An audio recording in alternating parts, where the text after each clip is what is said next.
It is a pleasure to welcome you today at our event, Increasing Domestic Public Resources and Private Financing for Women's Economic Empowerment. On behalf of Uncdf, UN Women, and UNDP, I welcome and thank our distinguished panelists for this event. I also thank the government of Switzerland, Sweden, and Norway for supporting our joint initiative for promoting women's economic empowerment and local investments. Today, we will discuss the importance of financing women's economic empowerment and entrepreneurship, especially for those women living in the most difficult circumstances in the remotest regions around the world, including the least developed countries. The main objectives of the event are to discuss financing requirements for the implementation of SDG targets on women's economic empowerment and provide key recommendations for a renewed commitment and a strengthened partnership to meet the financing needs. Highlight the importance of investing in local infrastructure and women businesses and develop local capacities and systems for long-term economic impact on women and girls. Put forward a set of policy recommendations to mobilize financing flows from domestic, public, and private resources, as well as international financing. It is timely that we have gathered here. Bringing structural transformation and eliminating entrenched patterns of economic equality for women require us to move beyond business as usual.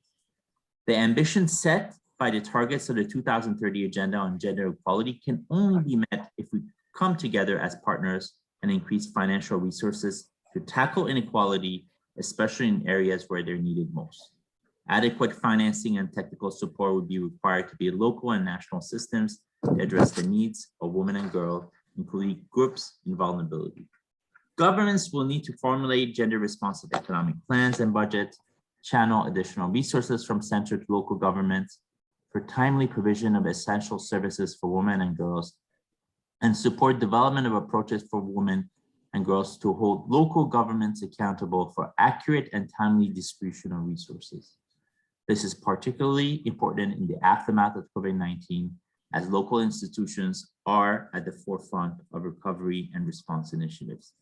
Municipal priorities, including local investments, will need to integrate actions that are targeted specifically to address gender inequalities.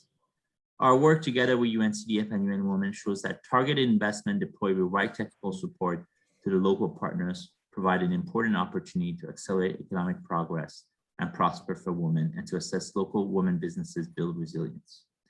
Through our joint work with the two agencies, we have put together a comprehensive solution for addressing financing bottlenecks in target countries. Our unique tools will allow our local partners, including governments, to build long-term technical expertise, deploy gender-responsive investments, and put in place systems for sustainable impact on women's economic empowerment. One of the tools from the joint work is the training gender-responsive local equity development planning and implementation, led by UNDP, which aims to increase the capacity of local and regional governments for gender-equitable local economic development policies, interventions, and public and private investment. We are working with our teams in country offices to integrate the tool as part of our technical work on local government and women's economic empowerment. This knowledge product will assist in building long-term impact by strengthening institutional capacity to promote inclusive growth and economic development. Thus, no sustainable structural transformation toward gender equality can occur without gender-responsive institutions. As such, these modules are needed to enhance local government competencies for business development and growth. It is important and timely that we gather in this forum to discuss new frontiers and bold solutions to increase investment in women's economic empowerment. Without further ado, we'll start with opening remarks from Preeti Sinha, the Executive Secretary of UNCdf. Thank you, Sabah. So good morning, good afternoon, good evening, distinguished colleagues and panelists. It's a real privilege for me to be here today, and I'd like to join Sabah in thanking the governments of Sweden, Switzerland, and Norway in supporting us and supporting this event. I've joined UNCDF at this very critical point, I believe, when multilateral agencies like the United Nations have a great role to play in issues like climate, inequity, development, infrastructure. And in particular, today, we are gathered here to talk about women's economic empowerment. So I'm delighted to give this kind of keynote kickoff speech and then hand it over to the panelists for more in-depth discussions. My comments are in about 3 sections. The first is laying out a context. So in terms of context, we want to focus on women's entrepreneurship, particularly in the LDCs that we serve, the least developed countries. Even when women are included in the workforce, their full and productive economic engagement is constrained by segmented labor markets. And that reflects women's role in unpaid work and as domestic workers as well. Often there are structural factors impeding women's participation, opportunity to capital, to entrepreneurship, to growth. Severe restrictions to access to land, lack of gender responsive infrastructure that creates burdens for women to take care of family, the care work in addition to running businesses. Reduced access to basic services like education, healthcare, water, sanitation, financing. And social norms in many countries, which also prohibit women from full participation in economic activity. The reality is that local governments in LDCs can play a great role in economic development and help women serve their local communities better. So we believe that sometimes the transfers from the central government to the local government are impeded or are not sufficient. So in order to help communities at the local level grow and develop, including with women. So we have some statistics that in most countries, the low-income countries, there was only 46% of transfer to local governments versus 60% in some better developed countries. And of the insufficient resources available to local governments, particularly in LDCs, a very small portion is spent on programs that are relevant to overcoming gender inequality. So for example, in Bangladesh, there's a unit called the Upzila, which is a sub-district unit. Only 3% of the annual development budget was allocated to women's development forums, which is a group of elected women representatives at the municipality level responsible for programs on gender equality. Again, the figure was only 3%. In addition, women's representation in decision-making roles and their leadership roles in local institutions is far from adequate. For example, in low-income countries, only 23% of national parliament seats are held by women. And this limited representation is broadly reflected in other local bodies. And therefore, the input into the local planning and decision and development policy is not adequate. In the areas of finance as well, the resources available have fallen short. For example, in private equity funds with a gender lens, they invested a total of 4.8 billion at the end of 2019 and about 11 billion at the end of 2020. But we didn't see that go towards women as much as we would like to. And this was largely in the developed markets. So we want to encourage equity funds with gender lenses to include women's companies into their investment strategy. Recent analysis showed that from the OECD that only 5% of bilateral aid was aimed at gender equality and 55% of ODA did not include such objectives. So blended finance overall as well has not targeted particularly gender outcomes. Over 60% of the LDC private finance mobilized by blended finance were invested in 3 sectors: energy, banking, and financial institutions. While social sectors like health, water, and sanitation and education, including gender equality, were least targeted areas. Another study by Convergence of 300 deals on blended finance found that the 100 gender-specific transactions were on average smaller than the other blended finance deals, with an average size of 114 million compared to 320 million for overall blended finance deal sizes. Given that investments to achieve women's economic empowerment, as outlined below, is important, we need to push the boundaries on this. More needs to be done to unpack this blended finance. So in context of this, we are very pleased now into my second point here to launch the Uncdf Women's Economic Empowerment Financing Tools. In this context, today, we are very happy to be part of the joint initiative which we call the Inclusive and Equitable Local Development, or IELD, implemented together with our partners at UNDP and UN Women. At the core of this suite of tools is an understanding of the interconnected and complex nature under which women operate in the LDCs. Our work shows that for sustaining women's economic empowerment in LDCs, we require a holistic approach. So we have created a gender responsive local economic assessment tool and an associated guidance note developed by all the 3 agencies under UN Women's leadership. And it will provide local partners a method to develop evidence-based and gender-responsive local economic development plans and investment strategies. This will ensure the women's economic empowerment. And so we must include this into our local investments from the start, the role of gender. Under UNCDF's leadership, I'm pleased to say that the Women's Economic Empowerment Index and its guidance note is being launched today. And it's an important tool that integrates gender equality priorities in local investment agenda and helps local partners identify the value proposition of gender inclusion. The Women Economic Empowerment Index incorporates indicators for women's leadership, ownership, safe work environment, unpaid care work, among other priorities. Thirdly, we need institutional capacity at the local level. That's why today we are launching the training module for the local governments on women's economic empowerment. This tool under UNDP's leadership is an excellent resource for building institutional capacity at the local level for gender responsive local economic development plans, budgets, and programs. Finally, we need to demonstrate that advancing sustainable development for women and girls in LDCs will require much larger financing, more targeted, more scaled up. That's why we need to all share our intellectual assets, which would shape such financing and the lessons learned and the investment proposals. Therefore, I'm again pleased to launch today our paper on the WEE financing in LDCs. That's the Women Economic Empowerment Financing in the LDCs, which my colleague Samina Anwar will bring forward. This is a novel publication of its kind, building on the work of UNCDF, UNDP, and UN Women. We are sharing partners' experiences and bringing together our collective wisdom and learning, our shared approaches and crucial lessons on how to increase local financing for women's economic empowerment in the LDCs. Our we approach, as presented in this paper, emphasizes that all these decisions need to be based in local realities. Local authorities and municipalities have an important role to assess the needs of women in their communities and into their annual budgets.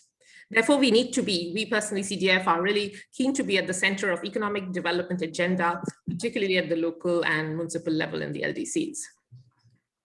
So this paper highlights the importance of blended finance and the cultivation of new alliances with local government and private sector to create incentives for investment into women.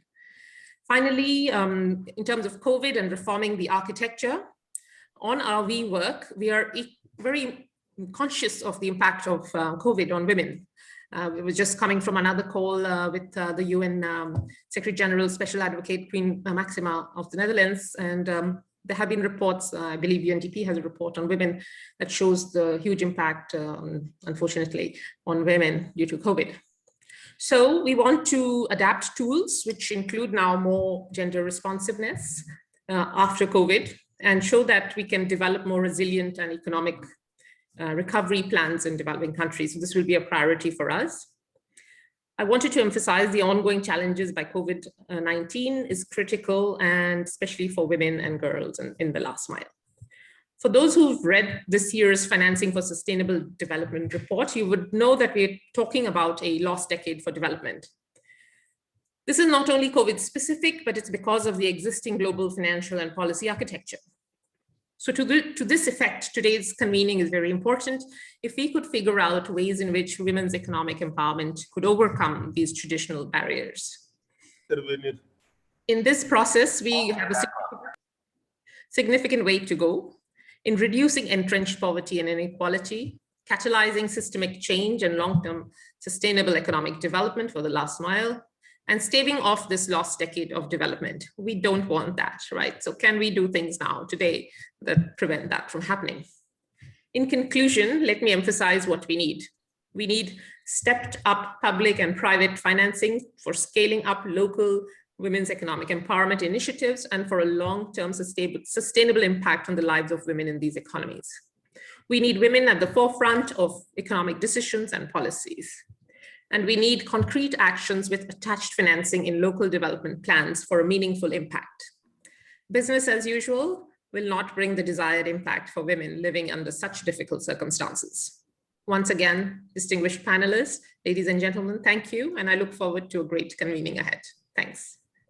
Thank you very much, Preeti. I think that this report and sort of the perspective in terms of local economic development that looks like rural-urban divide, the role of, let's say, this in the context of the African Free Trade Agreement, where you have a lot of cross-border trades, and you see a lot of, issues around the lack of gender mainstreaming as it does in terms of regional policy, looking at, let's say, impact on refugee population, the spatial dimensions of that. It would be very interesting to look at.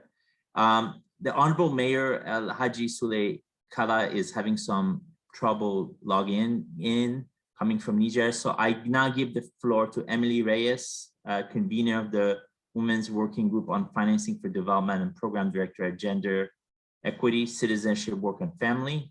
Can you tell us in terms of how development partners can promote an inclusive rights-based economic development agenda, especially at the junction of Beijing 2025?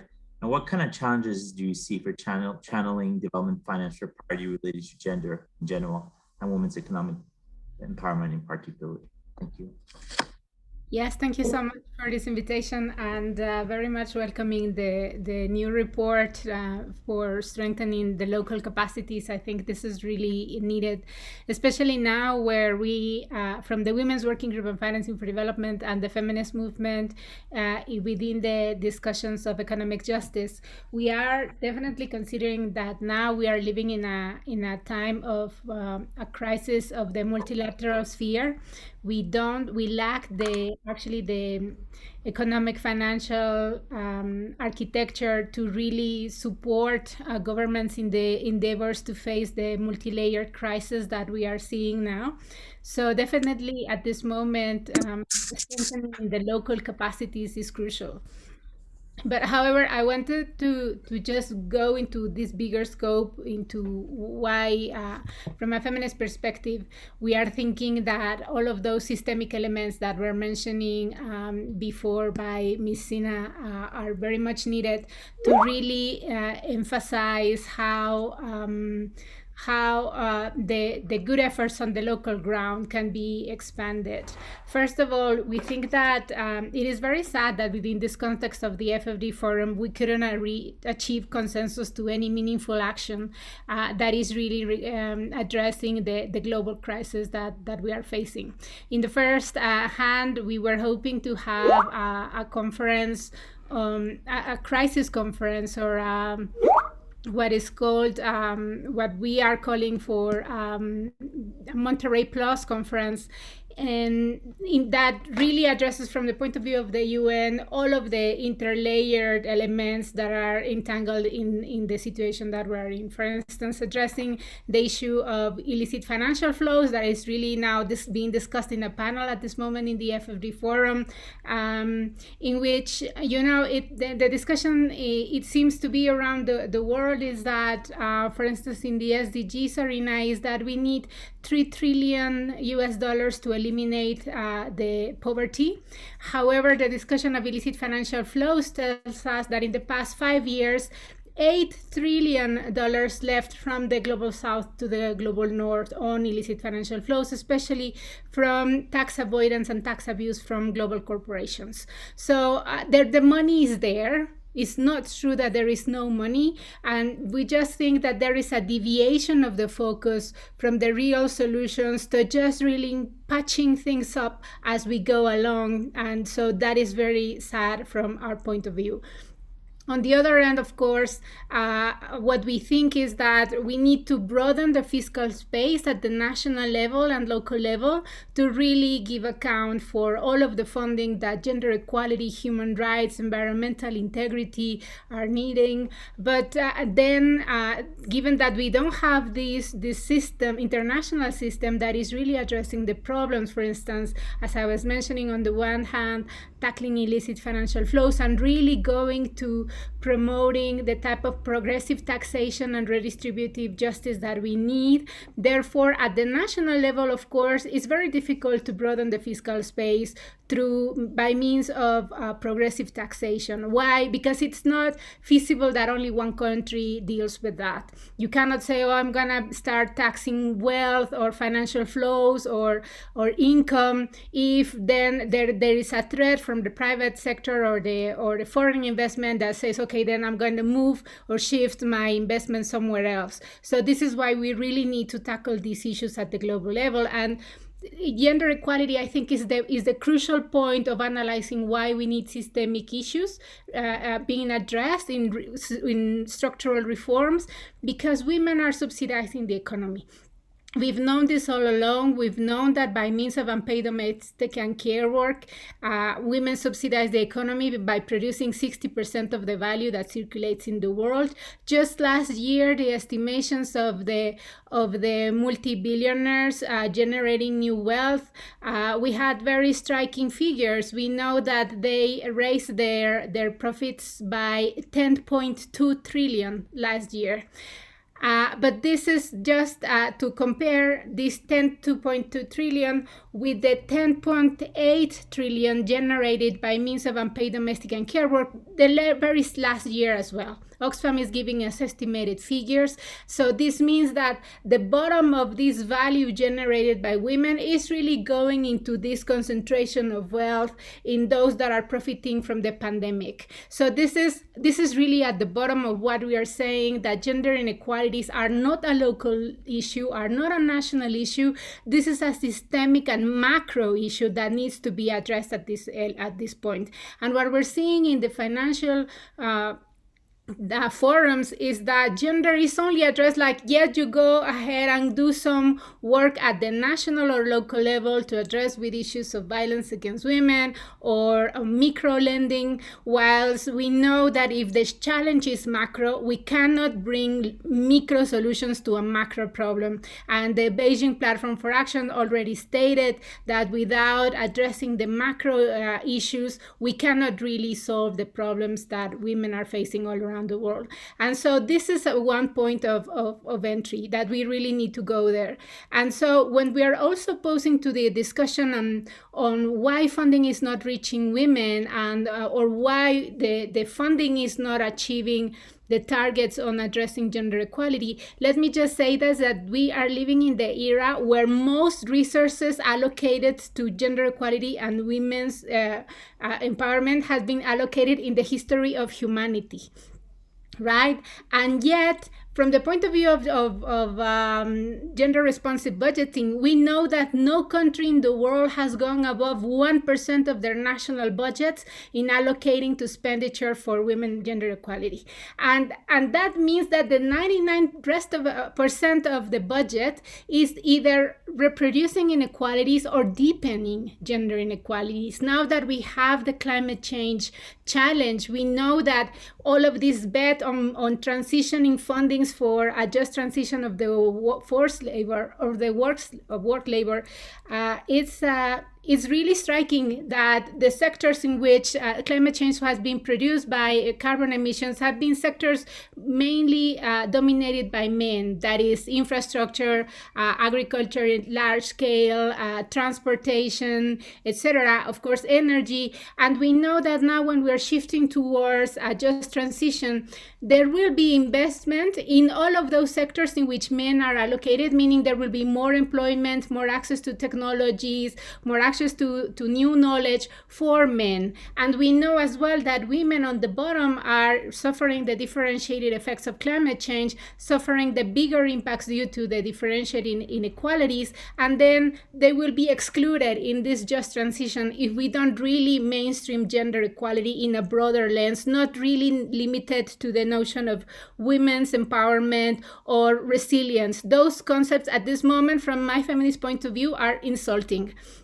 Why? Because we are shifting the responsibility to women and communities, whilst there are the states, there are the duty bearers who need to ensure women's human rights and human rights as a whole. Women and communities will be empowered once they have their human rights. So it's not the other way around. We cannot add the burden on empowering for women and solve all these issues by means of micro-lending or their entrepreneurships projects. No, it cannot be done like that. And this is why we're thinking that the point of entry of work rather than employment, of these dimensions of unpaid, informal and formal elements are really need to be really at the core of this. And of course, starting from a point of entry of the sexual division of labor, because otherwise, when we are bringing back again the solutions to the pandemic, for instance, with austerity measures that are bringing with the loans that are coming from the IFIs,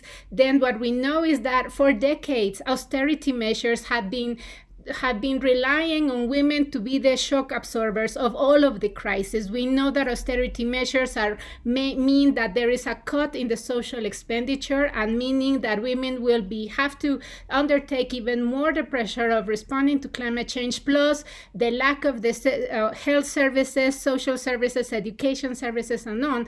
So we are seeing now that the disconnect between the discourse on really addressing the problems now, we are seeing that women's human rights have been taken 20 years back from where we were at the beginning of the pandemic, and then the so-called solutions are bringing actually more burden on women. So I really wanted to bring this systemic point of entry, because without addressing the sexual division of labor, then all of this talk about reducing the gender wage gap, parity in decision making, or giving funding to women entrepreneurs is not gonna cut the deal. And this is why I also wanted to highlight two other elements before cutting my intervention. The first one is really addressing the issue of the debt crisis in a comprehensive manner, because what is happening is not only the cut on the fiscal floor from the point of view of the revenues, but it's also as well on the point of view on debt. Countries are getting more indebted to address the COVID responses as well as the climate change, etc.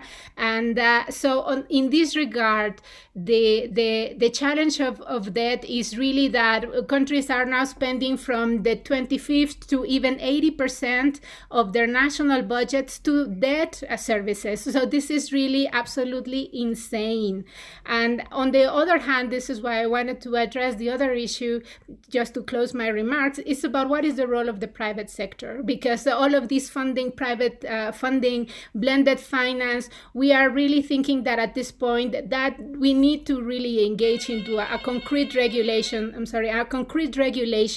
of the private sector. They need to pay their taxes. They need to really allocate funding to human rights, environmental commitments, and that is crucial. Let me just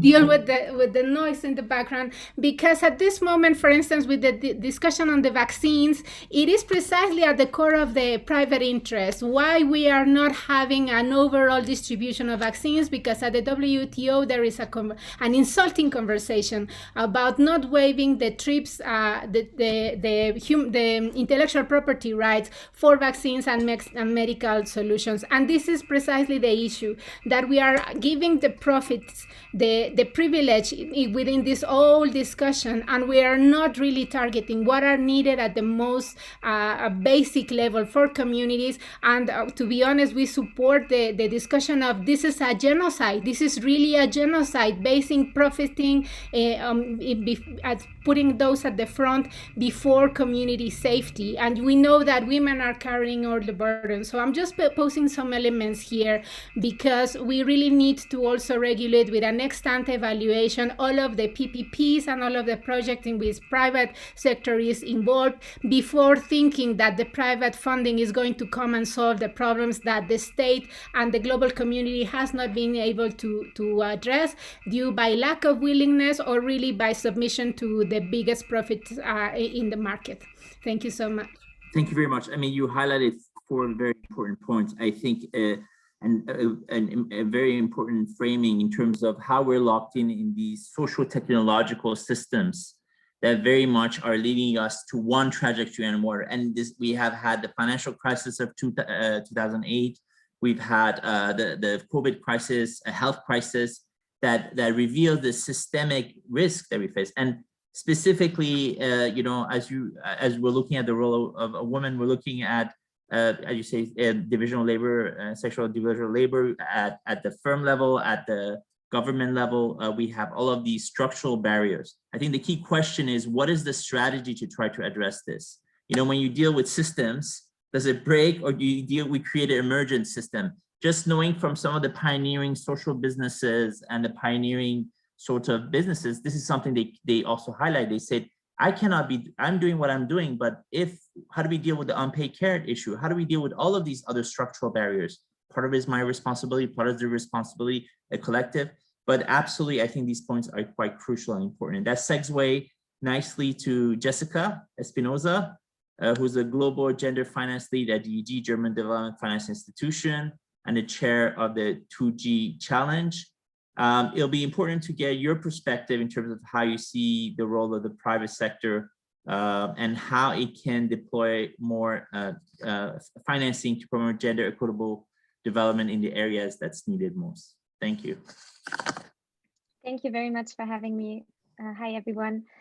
So I'd like to start by sharing some of the big achievements in the private sector to increase financing towards women's economic empowerment, and we'll then dive deeper into some of the current challenges and what I think are multi-stakeholder solutions necessary to overcome these. So as many of you may know, the 2X Challenge was launched by a group of development finance institutions at the G7 summit in 2018 as basically a joint commitment to mobilize at least $3 billion for private sector investments that promote women's economic empowerment in developing countries. And that target was for a time frame of 2.5 years, so until the end of 2020. And we have since been joined by many other development finance institutions, DFIs, as well as multilateral development banks. So the 2X Challenge is a joint commitment basically of development banks, development finance institutions focusing on the private sector to apply a gender lens to our core business and to look at opportunities for women's economic empowerment across all sectors that we invest in, across asset classes, and also our geographies. We joined forces with many different stakeholders in the women's empowerment space, and also broad spectrum of different capital providers. So from the public sector, from the private sector, and all those impact-driven investors somewhere in between. And we have developed the 2X criteria, as well as practical investment tools to show what good looks like and how you can actually promote women's empowerment through the private sector. And as a result of these efforts, many private sector companies across Africa, Asia, and Latin America are today working with the 2X framework to promote women's economic empowerment across their entire value chain.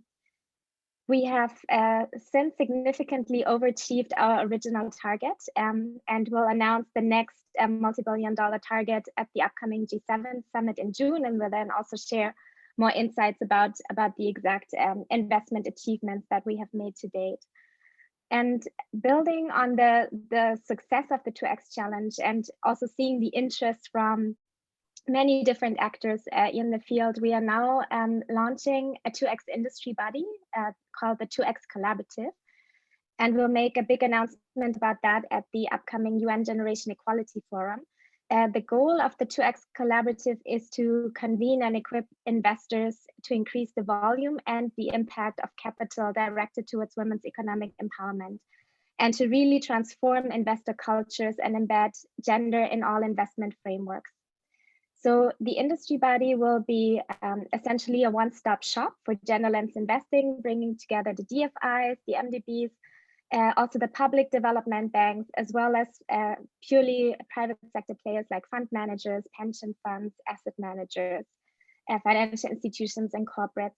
And women's rights organizations, also grassroots women's rights organizations, will be part of the organizational structure, so really allowing us to combine the global investment practice with credible gender expertise. Now, all of that is great and has really brought gender lens investing into the mainstream.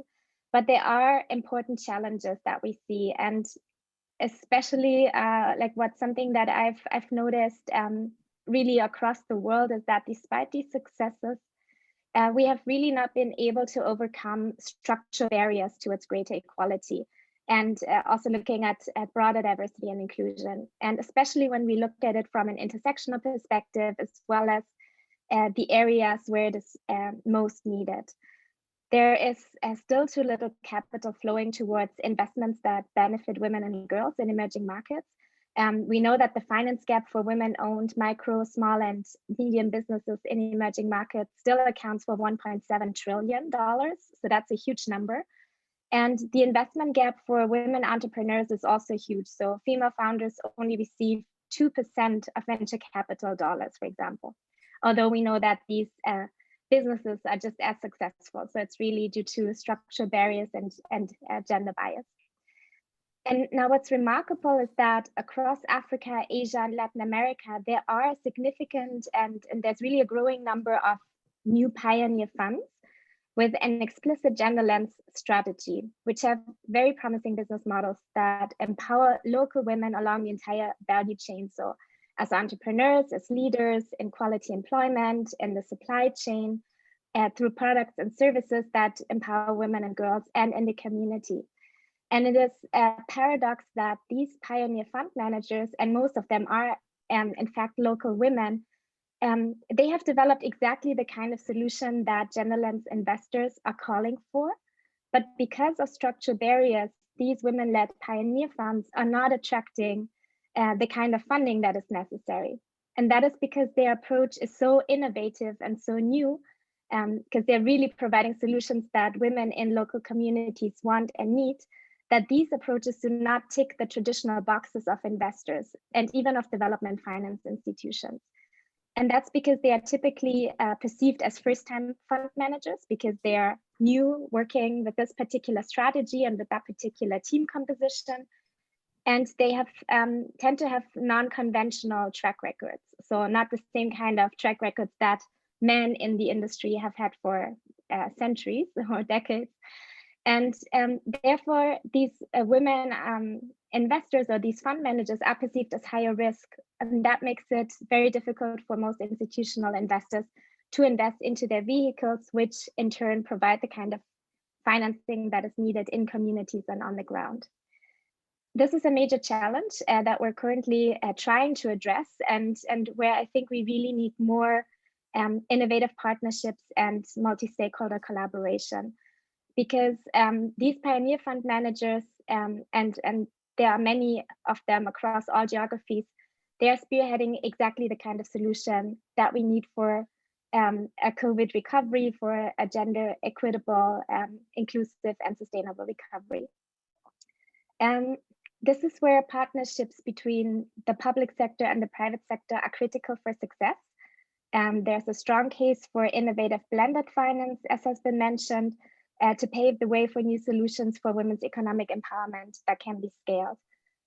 There is, I would say, an important role for donors and for public sector actors to provide catalytic capital that can crowd in private capital at a significant multiple.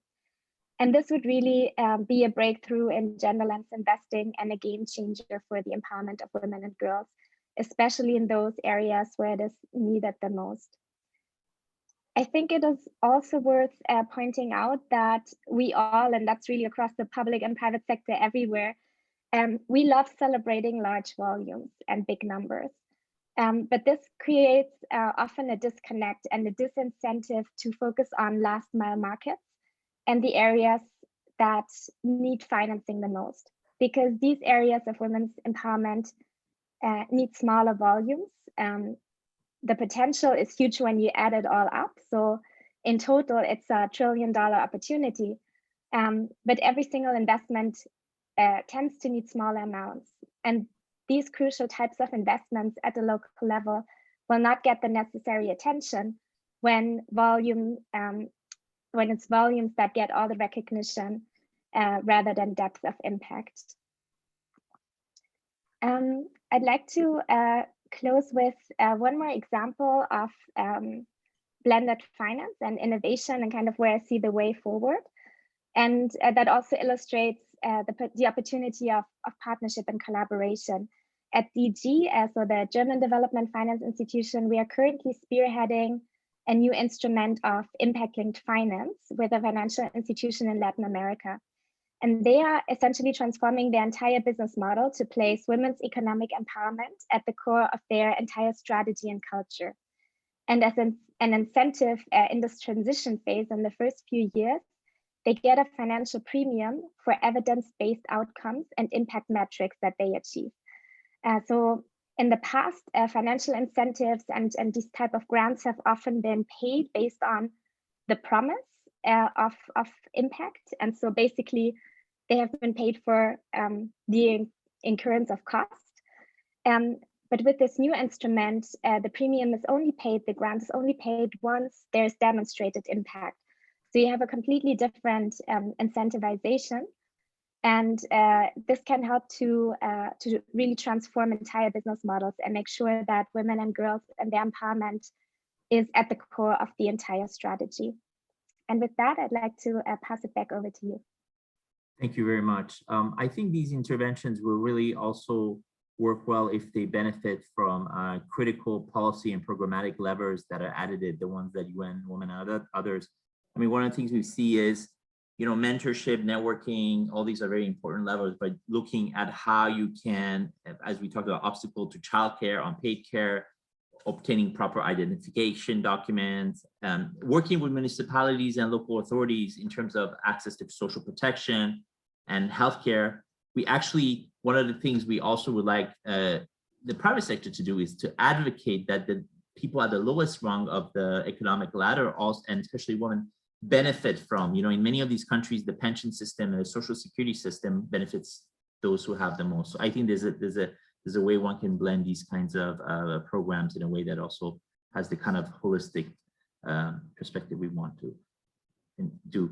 I would like to invite Honorable Mayor Alhaji Suley Kala of the municipality of Zinder district. Please note there's translation at the bottom. It says interpretation. You can choose French. He from Niger. He will enlighten us on the role of municipalities for promoting women's economic empowerment. Monsieur, Votre Excellence, Monsieur El Hadji Suley Kala, vous êtes ici?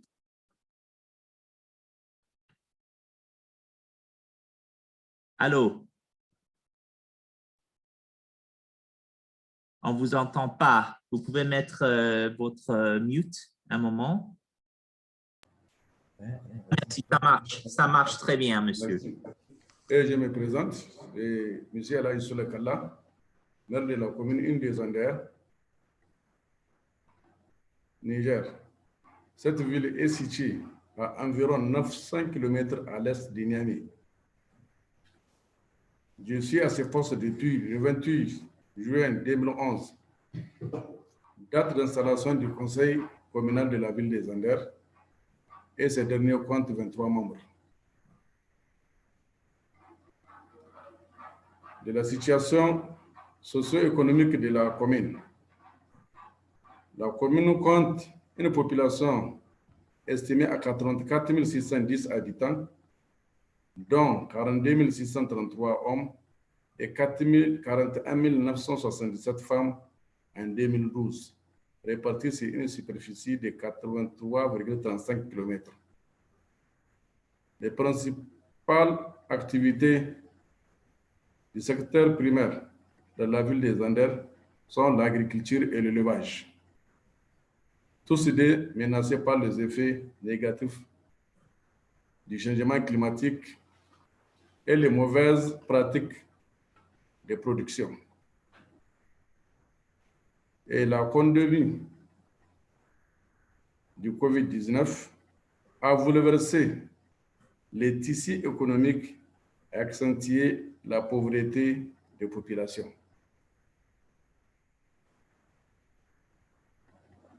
Merci. Merci beaucoup.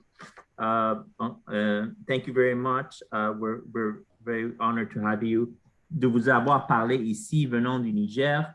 Nous savons que vous êtes, comment dirais-je, dans un pays qui a beaucoup de richesses, des jeunes, des femmes, et aussi qui a, comment dirais-je, des opportunités aussi, comme vous avez élaboré au sujet de votre localité, ce que vous faites dans votre domaine. Donc, merci beaucoup. Merci beaucoup.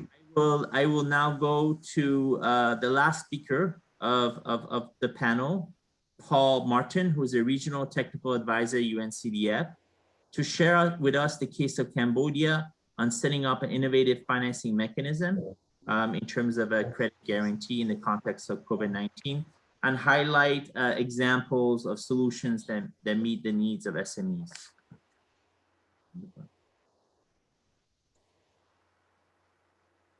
Thank you, Saba, for the introduction, and hello, colleagues, and from Bangkok, where it's late in the night, but I'm really excited to be able to make this short presentation. So if Amadou or my colleagues could just put the presentation up, and we can walk through. Okay, thank you. The next slide, please.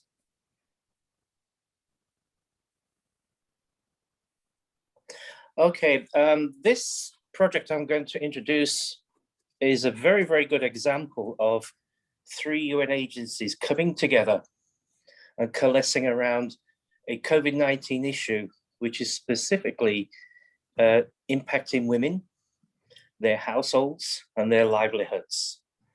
And it brings in the capacity of the UNDP as a policy advisor and research organization. It brings in IOM as a lead agency, which looks at migration. And what's very interesting in the Cambodian model we are discussing today is that there's a lot of internal migration, specifically women, which travel from their provinces and their homes to seek economic opportunity and jobs in the centers in the garment and tourism industries.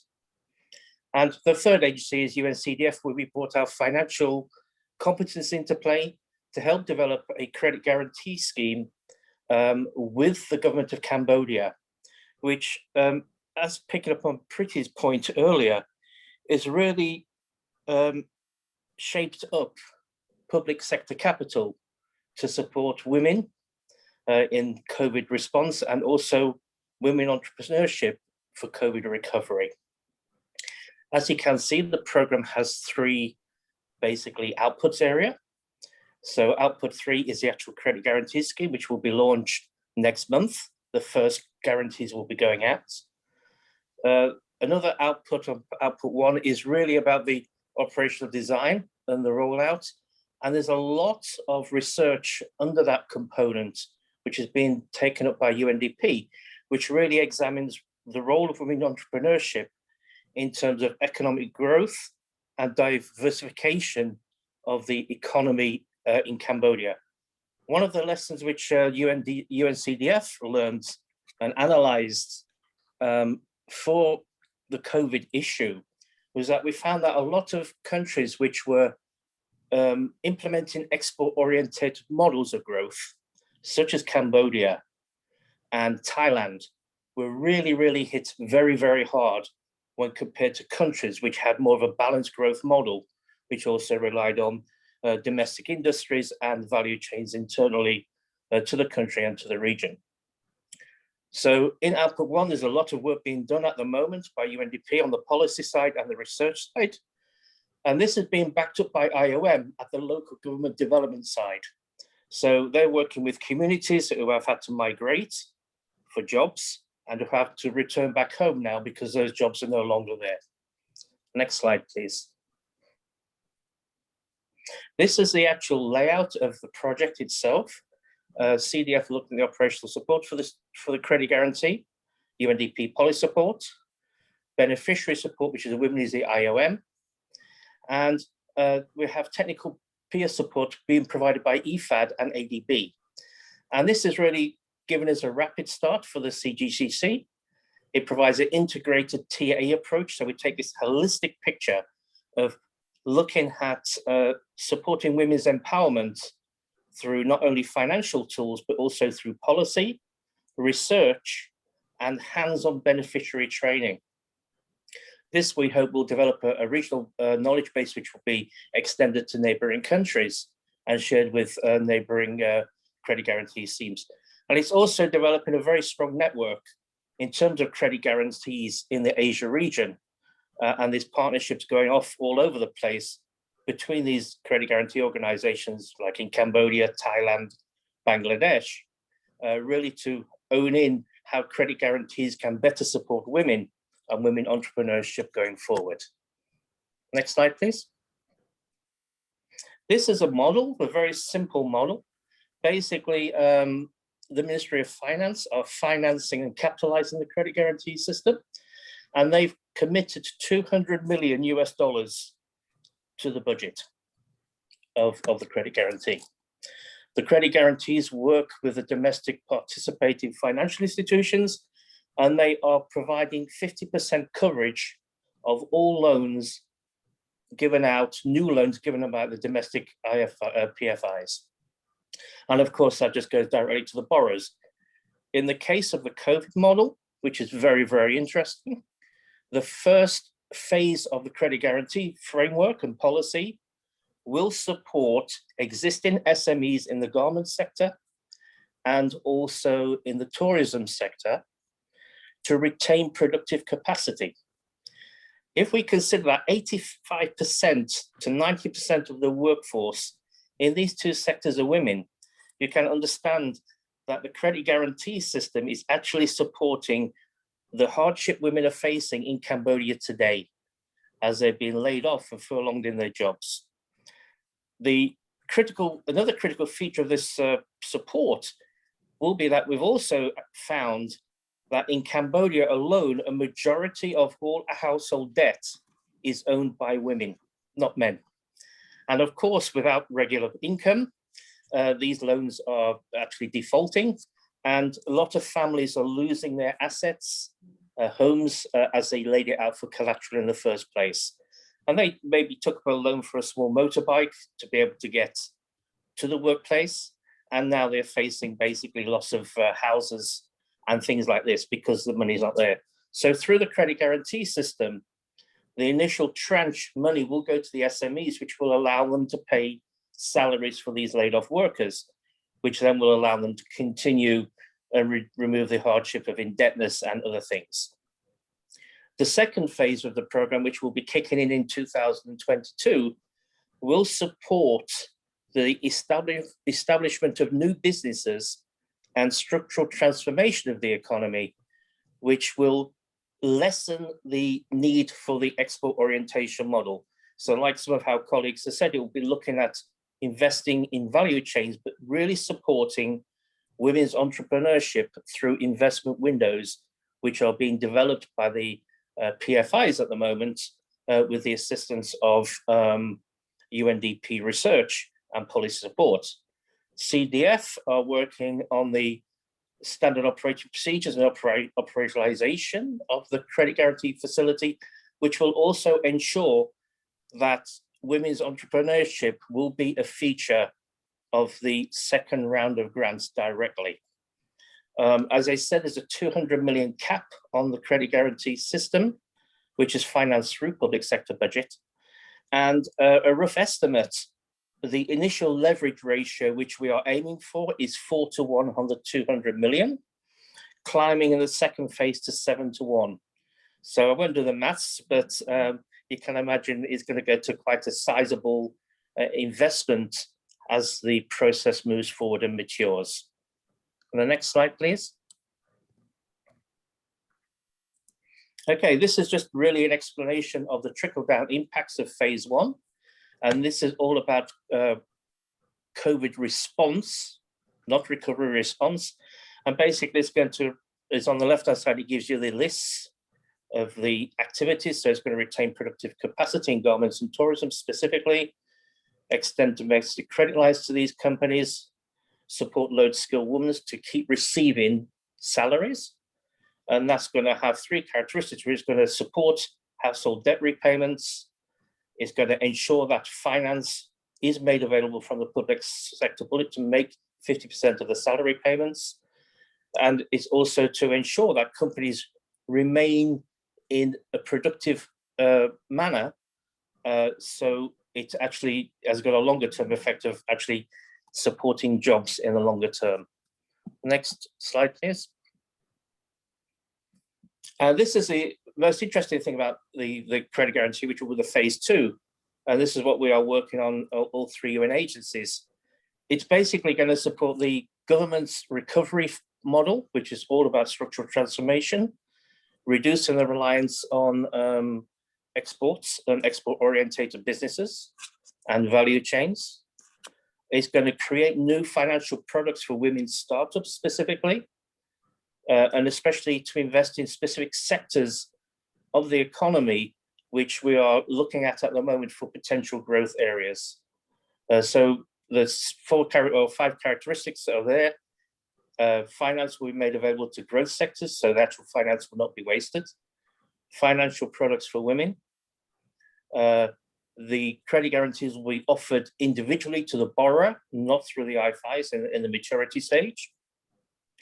We're going to increase guarantee coverage for loans up to 80% for women's economic empowerment. And the final one is going to really push green economy and women's oriented investments. From our research under the SCRP in Cambodia, this has been identified, the credit guarantee, as a priority policy area. We are pleased to partner with the government as 3 UN agencies really to push this innovation forward. And already, I think we're seeing some early indicators of its success. We already have 7 banks, domestic banks, already signed up, ready to receive money next month.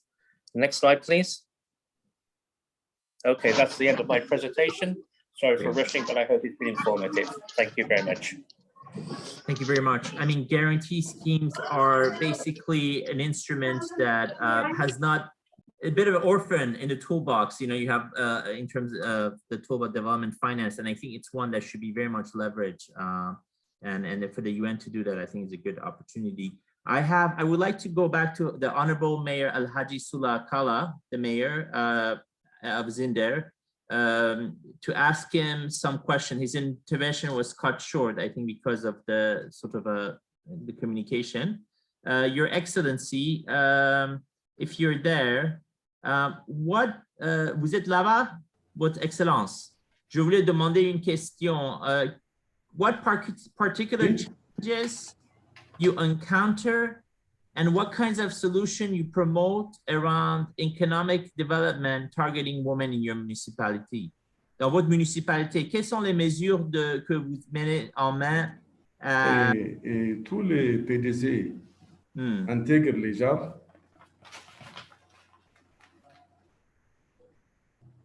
Et la problématique du genre pour le développement communal. Les PDC permettent ainsi de réaliser des investissements sensibles au genre en prenant en compte les besoins des femmes.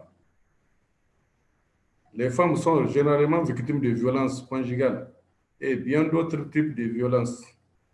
Nous avons une stratégie nationale de lutte contre la violence faite à ce titre. Nous avons un dispositif d'arbitrage pour ce genre de situation. Vous savez bien que dans notre société, les femmes ont des difficultés à accéder aux moyens de production et avec des genres de violences qui mènent souvent à certains handicaps qui les stigmatisent. Nous sollicitons généralement de l'appui au niveau national et même si le budget communal les permet, nous les utilisons pour certains spécifiques. Récemment, notre commune a bénéficié de l'initiative Spotlight à travers laquelle nous avons eu un partenariat avec l'Uncdf. Notre stratégie a consisté à mettre en place un dispositif opérationnel inclusif avec la définition des critères de sélection. Vous êtes sur le mute. Monsieur El Hadji Souley, on ne vous entend pas. On ne vous entend pas. On ne peut pas vous attendre. Je m'excuse. Votre Excellence, So perhaps perhaps someone from the team can just alert him. We will just to keep in terms of time, we can come back if there's additional question. Oui, on vous entend pas. Vous pouvez mettre le, on vous entend plus. Vous pouvez mettre votre bouton. Votre computer, c'est un moment, on ne vous entend pas. Je m'excuse. Donc, merci beaucoup. On va aller, si vous avez d'autres interventions, on peut pendant les questions aller. You know, we would like to keep this side event interactive and encourage questions from the audience. Before I turn to the audience, I would like to invite Cecilia Almani-Bilorou, the Deputy Regional Director of UN Women, for her intervention, for her closing remarks. Thank you. Good morning, bonjour, everyone, and thank you for this invitation. It's a pleasure being here and also sharing the different analysis and solutions that were put through from Preeti in the initial speech and all the comments we received. And we fully agree on the analysis of the COVID-19 impact on women.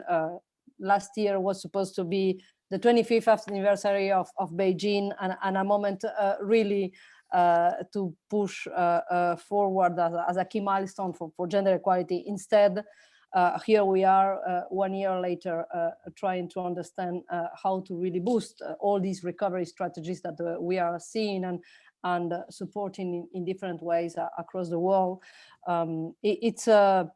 It's true, and we have to all recognize that having 1 or 2 decades lost, depending on where you sit on the world, achieving the SDGs and SDG 5 in particular will require a coordinated effort and go beyond business as usual. And Preeti, I really like your initial provocation that business as usual, we are not allowed to continue business as usual. Any actor, not public, not private, not civil society, and not even the UN and the financial system neither. And this required bold decisions and extraordinary designs. Monsieur le maire, maintenant ça marche. Maintenant ça marche. Attendez, qu'on écoute Monsieur le maire. Parler et après. Go ahead, Cecilia. Ok, alors je finis, Monsieur le maire, et on vous passe à vous le micro. Thank you. Just to be sure we all can speak accordingly. So the lack of financial resources dedicated to gender equality is a problem across the world, and of course in developing countries, we are from UN Women and with many of you really pushing for responsible budgeting for gender equality across all ministers, of course, including gender units, gender ministries, and the different women's groups that are really facing the crisis at the local and the community level. Rebuilding strategies on COVID-19 and recovery strategies, well, in some regions of the world, we are still in the middle of the crisis, so it's really a wishful thinking because we are still on managing this multiple crisis that is sanitary, is social, is economic, and in some countries it's also a governance crisis. But we have some good lights within the system, and I believe what we have been sharing today is part of that. We also hear during the recent World Bank and IMF spring meetings the recommendation on the further extension on the debt service suspension initiative until the end of the year. It's encouraging news. We heard the Secretary General Guterres this week in the opening statement that we need to go beyond debt relief and we need bolder measures. And many of the heads of statements during all these days in the forum call for different alternative solutions, really pushing forward the Addis Ababa Agenda to be coherent in terms of the need to retackle the road to the SDGs.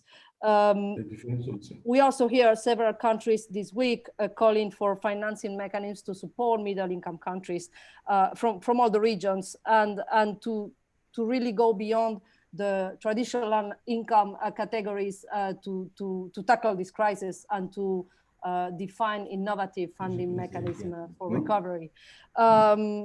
It's true that the traditional chats as ODA and others are not enough and will not be sufficient. But we also call for increases in ODA and how to promote that South-South and triangular cooperation really embed not only gender equality and women's empowerment at the center, but also that can allow for much more diverse partnerships. And the role of the private sector in conjunction with all the development actors here, it's really key. When we go to the local level and how gender responsive local economic development policies provide a blueprint to really support women and women's workers, women's companies, and different local community initiatives, it is clear with this crisis in terms of women participation in the labor force that we are seeing as a result of COVID-19 will require additional or stronger policies for employment creation. And of course, the creation or the maintenance of SMEs, women's cooperatives, and the different productive systems that we can see across the developing world led by women have to be at the core of this recovery. And many of the sectors we have been hearing today that have been really hit by the crisis are where traditionally, because of this sexual division of labor that Emilia Reyes was raising early, are being clearly affected. The problem is that if we continue to do women's economic empowerment as we used to do before in the past, in the pre-COVID world, we may be reproducing poverty because the economy has changed. We call this new normality, and which are the women's SMEs and small enterprises that have really survived during this first year of the COVID-19 crisis. Those that had access, of course, to credit, to guarantees, but also to really step up in the digitalization of their participation in the value chains, services or products. And the digital gap, the digital divide that we are seeing across the global South, it's really a worry. So we are seeing a previous structural challenges as you will raise, Saba, also resuming many of the discussions that have been exacerbated as the result of the crisis. So we need to tackle all levels, from the local to the national, the regional, and the macro. And the discussion on the systemic issues, of course, we understand that we need to go through rethinking the system at the international level. But without clear investment in the short term at the local level, we will really just see a deterioration of the social tissue and network that we had in the field. Many of the women are also overrepresented in the informal economy. So as you said, Saba, they are not part of the protection, social protection systems. And thus many of the formal economy solutions will not even impact them in the short term. So we call for really continue to promote and use together the inclusive and equitable local development joint program and the tools we have all developed together, because the capacity to do gender responsive local economic assessment, it's critical to really continue to improve policies efforts and impact on the ground and in the field. It has been, as we have been sharing, we just saw some examples, successfully used in many countries, Bangladesh, Mali, Tanzania, and Senegal, but it will also be very relevant to be used in other developing countries, middle income countries, and so on, because the local budget trap, it's a problem all across the developing world. So I would call to even expand the use of these tools across the regions. And just to close a bit on the solutions, a little bit more on the solutions in a few minutes.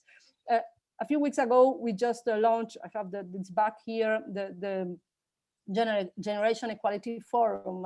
It's an effort to really scale up all the actors from the private sector, from governments, from the international community, and the civil society movements to really put gender equality at the center of recovery from in a multi-scale and also multi priorities. And there is one action coalition that emerged from this forum that continues to work towards 26 to really boost SDG 5.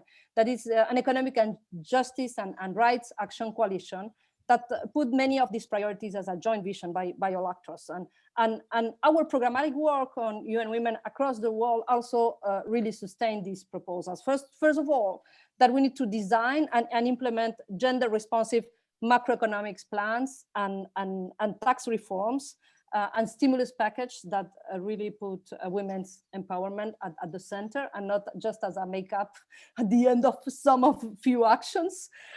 Then, of course, traditional tools like sustainable and gender responsive procurement are a tracker for the public spending that can come as part of the stimulus packages, but also for private companies development. We are calling for gender responsive procurement and value chain management within the private sector. And we have to say that of course, with the challenges we have with economies in many regions that are fully dependent on SMEs, and SMEs are really facing a challenge of survival in this crisis, there is an increasing understanding and willingness on how really go beyond business as usual. We also, from our programmatic work, it has emerged globally. I think all of us have understood that during the last year, is that the care economy and the unpaid care work, and Emilia Reyes was sharing figures, has been really an evidence for everyone because of the crisis. It happened before, but the crisis with lockdowns and schools closing, and of course, elderly to be taken care, has increased this problem and the visibility. And even more within those women that had the privilege to continue to have a job, but doing teleworking from home, that these are the privileged. the vast majority that lost their jobs are not coming back to the market to work. First of all, because there are no new jobs really in the recovery in the developing countries is not there yet. But secondly, because the weight of the care work is such as it is, that they don't have the possibility to really handle all these responsibilities. So we're calling, of course, that recovery has to put the creation and strengthening of national care systems, where the private sector and the state together with all the funding community have to really put it as a recovery strategy. It has multiple dividends, but it will also promote co-responsibility, meaning co-responsibility within the private sector and the public sector, but also at the household level to really tackle down these structural challenges. We are supporting several governments in this design, and many private sector chambers and trade unions are also well interested on how this can improve their capacity to preserve jobs and to really increase productivity and equality. Our experience also show that supporting women's local networks, women's cooperatives at the local level, and their sharing capacities, it's a strength.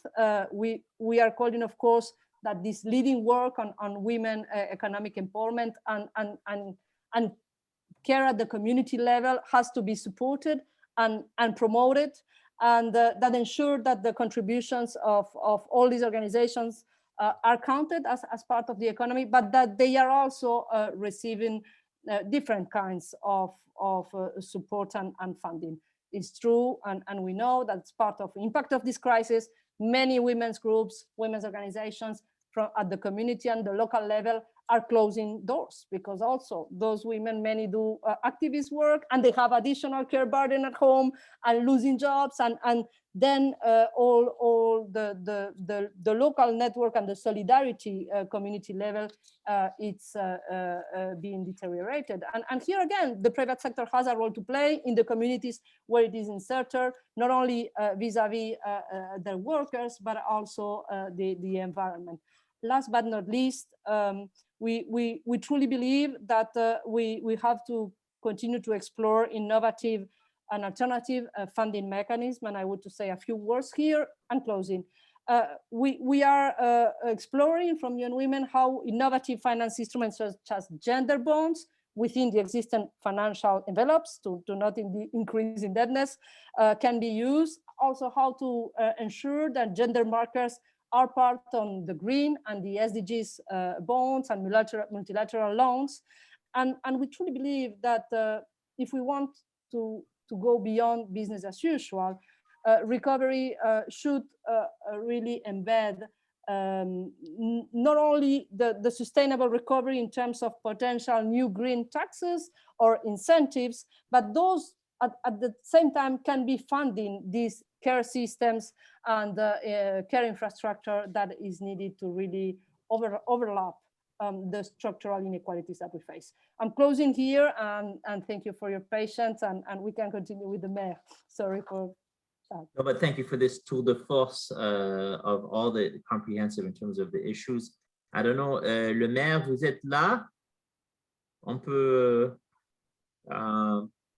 perhaps I will go through a final wrap. We have a couple of questions. I use it as a way to wrap up. I will start with Preeti. Vous, le maire ici. Allez, votre excellence, pouvez-vous finir votre intervention?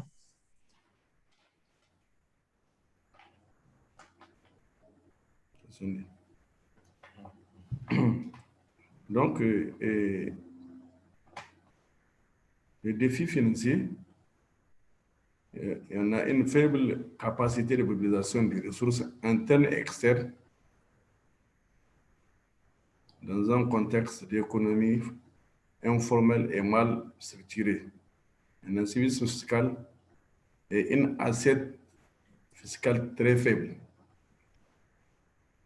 Les défis sociaux et culturels, certaines pratiques traditionnelles visant les femmes persistent encore et résistent au changement de comportement nécessaire à leur autonomisation. Et parmi les solutions, donc il y a des campagnes de sensibilisation et d'animation pour informer et former les citoyens et les chefs coutumiers. Vulgarisation du monitoring des textes. Capter des ressources via la coopération décentralisée ou les barres de fonds. Donc, c'est la fin de ma présentation. Merci.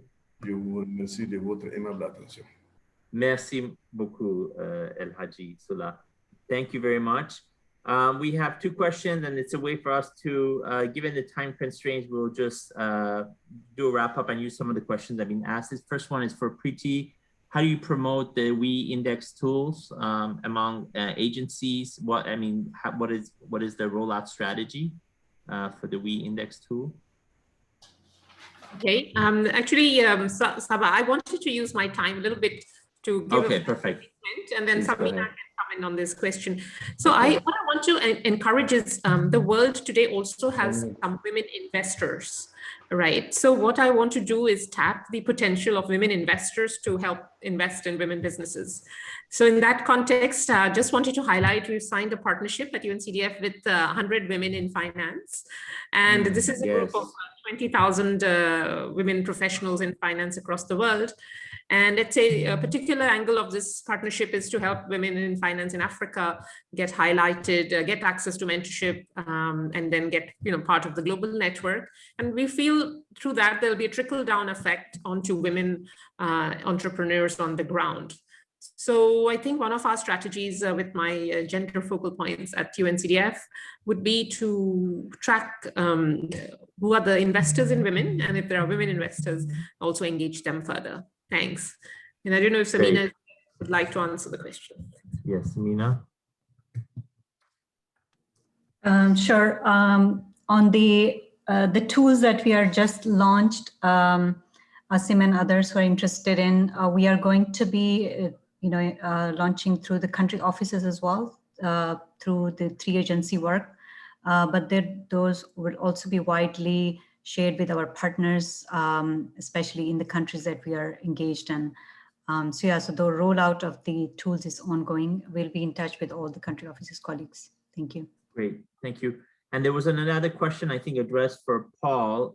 What lessons can you draw from the credit guarantee experience for other LDCs? Were there any specific enabling conditions? Yes, okay, so I'll answer that quite quickly. Thank you for the question. The first thing I think what we should understand and realize that if we look at global information today, and especially from IMF, it will illustrate that credit guarantees are one of the main instruments, policy instruments, which have been introduced globally for COVID recovery and response. So it's no loss to really move forward in this. Our typical response for this and the work in Cambodia really started off by the Uncdf supporting the government to convene an expert group of international practitioners, which included a Bangladesh bank, Thai credit guarantee, Moody's Analytics, and also a capital markets specialist company we're working in Bangkok.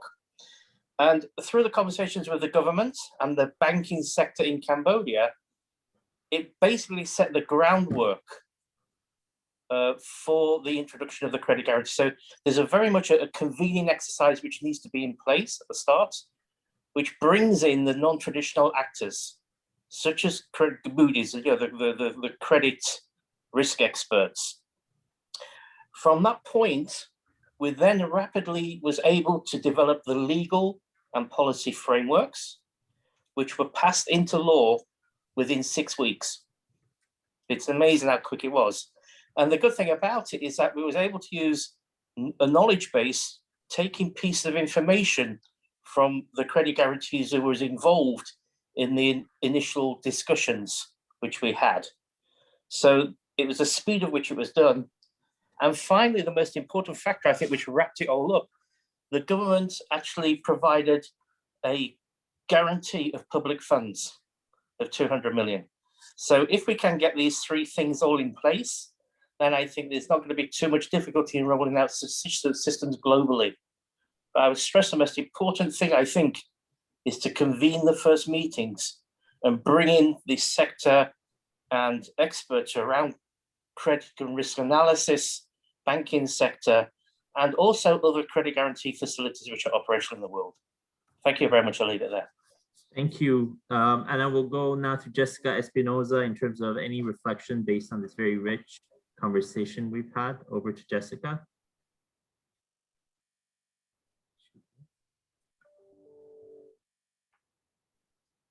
Jessica, I don't know if she's still here.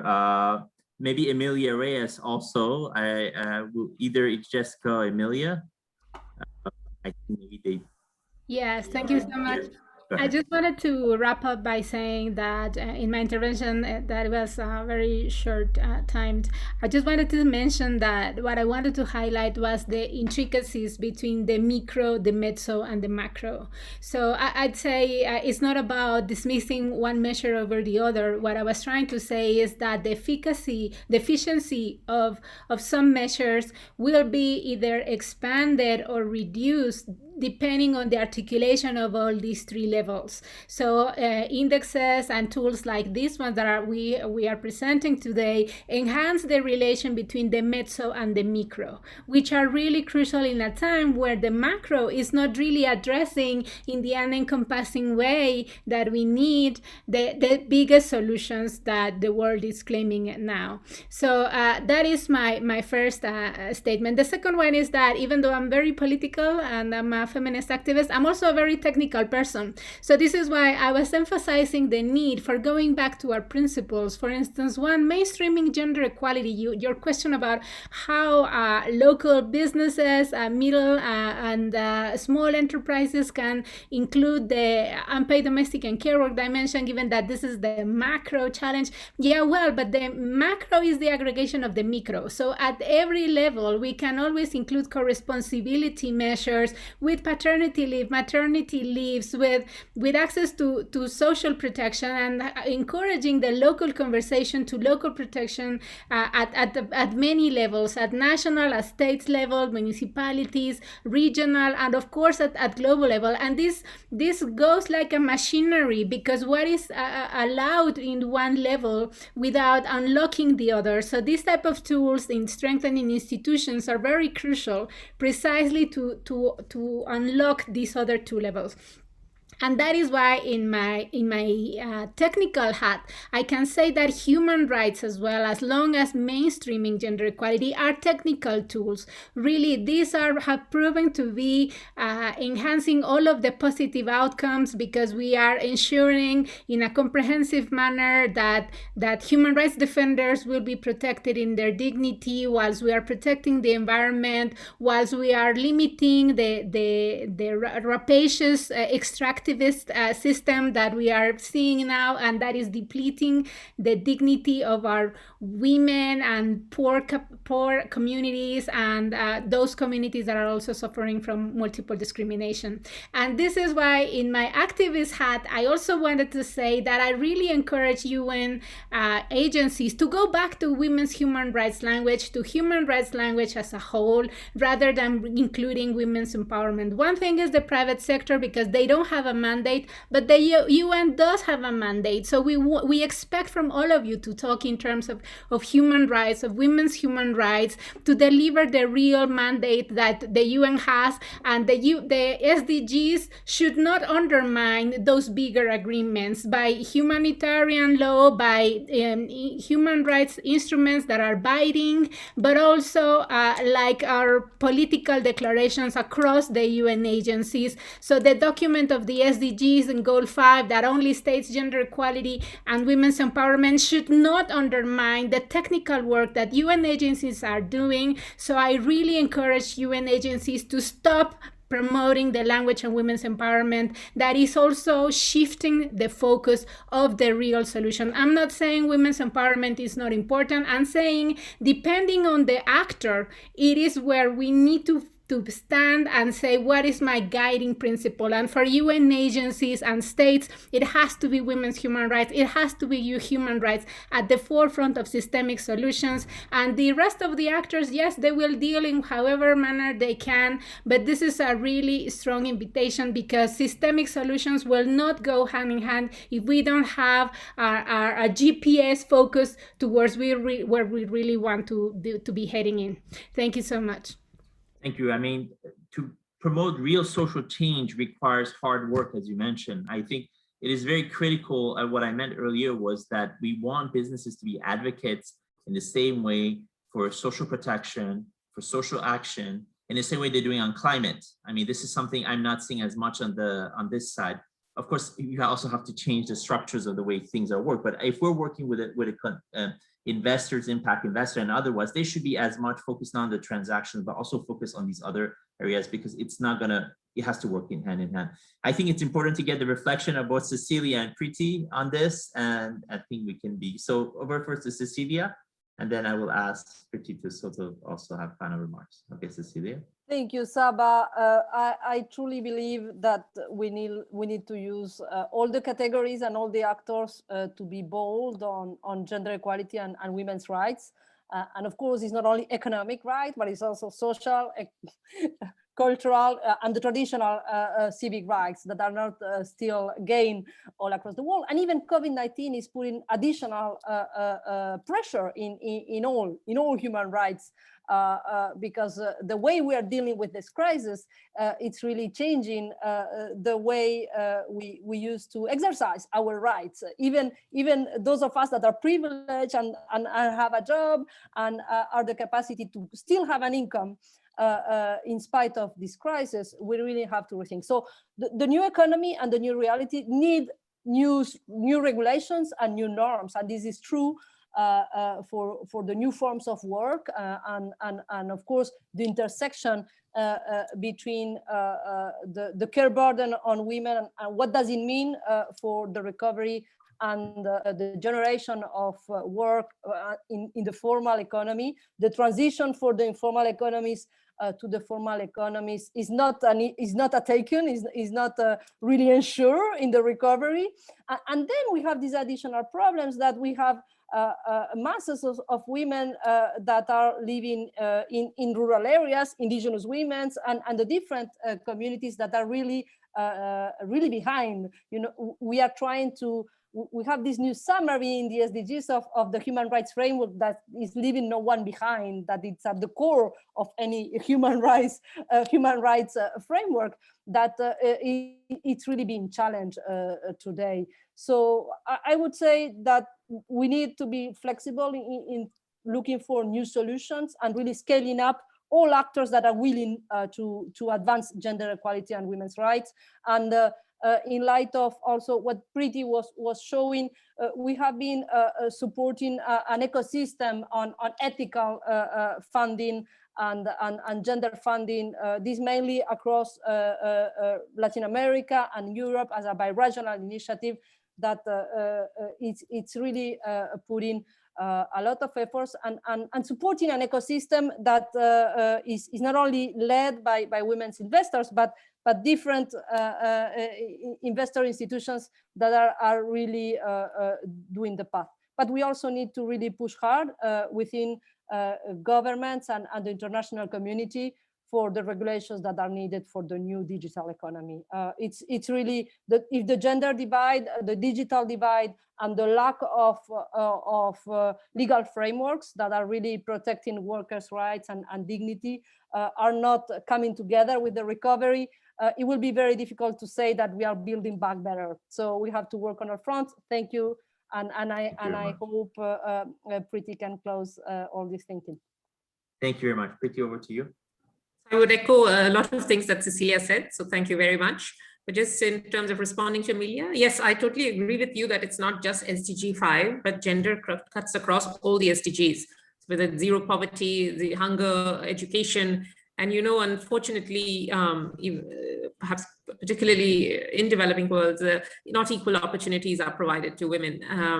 And so in that respect, not only on the economic side, where engaging women makes complete sense in terms of the economy, but we're also looking at economic justice and rights. So colleagues chair that kind of the activity on that respect within the Gender Equality Forum. So we're looking at it in a very wholesome manner. And I would also like to raise a point about, with COVID and the impact of climate and biodiversity. So one of my big heroes is David Attenborough, and he's has a witness statement on the life of our planet. And he says, unless we kind of slow down population growth, the life on the planet is endangered in some ways. And to do that, he believes putting the girl child in school is very important, so that she's not only a very informed pivot of her family, but as well. So there are several considerations. We keep them all in mind. But as one of our aspirations with CDF is to be maybe a financing agency for the LDCs. So therefore we lead with the economic debate and emphasis. But yes, all aspects of life are important to us. Thank you very much. Thank you very much. Over 25 years ago, I was a youth delegate at the Beijing Women's Conference. I was a member of the Baha'i as a civil society group, a young 17-year-old. I'm telling my age. So it's really been an honor to moderate this panel with all of you. And we look forward to to come back and reflect at what we've learned, and what is happening in the world. I think it's very important to really look at the impact. There's a lot of known unknowns. We really need to bring together and see what is as Cecilia was saying, that we do not lock ourselves into more adverse type of social economic systems as we move forward. But thank you for your time and look forward. Bye. Thanks, Sabah. Great job. Thank you, everybody. Thanks for listening in. My pleasure. Have a nice day. Bye.